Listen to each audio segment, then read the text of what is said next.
تقسیم عدد 3 رقمی بر عدد 1 رقمی در فعالیت هایی که بعداً اجرا می گردد توضیح داده شده که چگونه با استفاده از مواد تقسیم عدد 3 رقمی بر عدد 1 رقمی را برای دانش آموزان تشریح نماییم.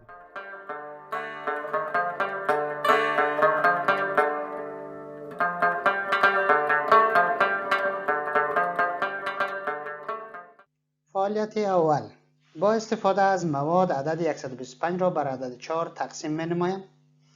125 تقسیم 4. 125 دارای 1 صدها، 2 دهها و 5 یکها می باشد و آن را می خواهم در 4 جعبه تقسیمات نمایم. می بینیم که عدد ما 3 رقمی است، پس تقسیمات را از صدها شروع می کنیم. 1 صدها دارم و 4 جعبه، نمیتونم که 1 صدها را به 4 جعبه توزیع نمایم، بنابراین صدها را به دهها تبدیل می نمایم. و حال صدها را به دهها تبدیل می نمایم.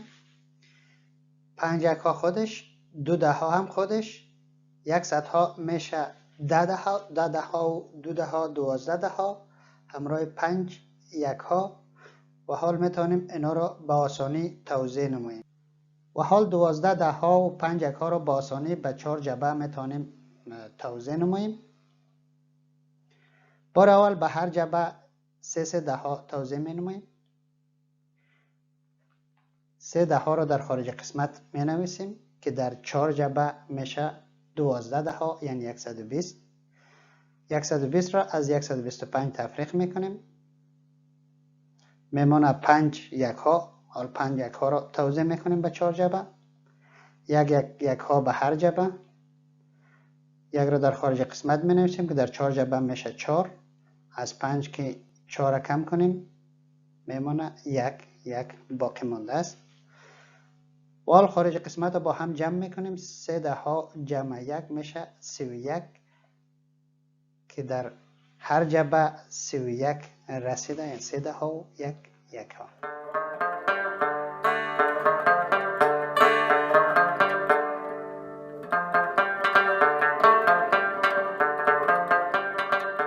فعالیت دوم: با استفاده از مواد عدد 334 را بر عدد 3 تقسیم می نمایم.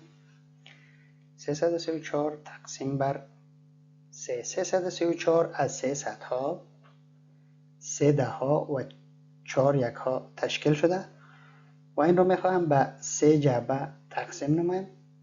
برای بار اول 1 صدها به هر جعبه توزیع می کنم. 1 صدها را در خارج قسمت می نویسم که در 3 جعبه میشه 3 صدها. از 334 که 3 صدها را کم کنیم میمونه 34 و حال 34 را بر 3 جعبه تقسیم می کنم. برای بار دوم 1 دهها به هر جعبه توزیع می کنم. 1 دهها را در خارج قسمت می نویسم که در 3 جعبه میشه 3 دهها. از 34 که 30 را کم نمایم میمونه 4 یکها که هنوز تقسیم نشده و حال یکها را تقسیم میکنم. 1 یکها به هر جعبه. 1 یکها را در خارج قسمت می نویسم که در 3 جعبه 3 یکها میشه. از 4 یکها که 3 یکها را کم کنیم میمونه 1 یکها باقی مانده است و حال خارج قسمت با هم جمع میکنم. 100 جمع 10 جمع 1 مساوی میشه به 111. 1 صدها، 1 دهها و 1 یکها به هر جعبه تعلق گرفت که عبارت از خارج قسمت و یا حاصل تقسیم است.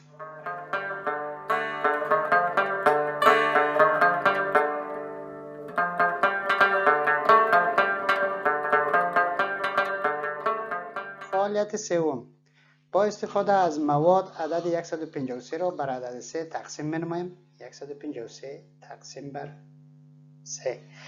153 1 صدها است، 5 دهها و 3 یکها که صدها را توسط خریطه در اینجا نشان دادم که در هر خریطه 10 دهها قرار داده شده، یعنی 10 بوتل دهها را در خریطه مندازیم و 1 صدها میشه.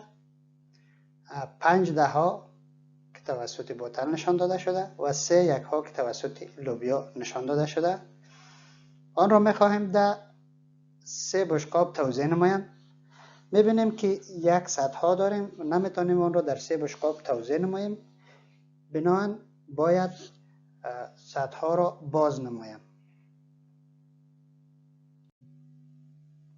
و حال صدها را باز میکنیم، 3 یکها خودش، 5 دهم خودش، صدها را باز میکنم. در یک صدها 10 دهاست، یعنی 10 بوتل، 10 دها و 5 دها میشه 15 دها، 15 دها و 3 یکها را میتوانیم به آسانی به 3 بشقاب توزیع نماییم.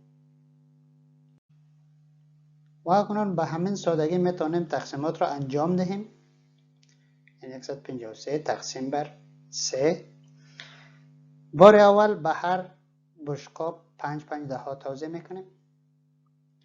5 دها را در خارج قسمت می نویسیم که به هر بشقاب تعلق میگیره که در 3 بشقاب میشه 15 دها یا 150.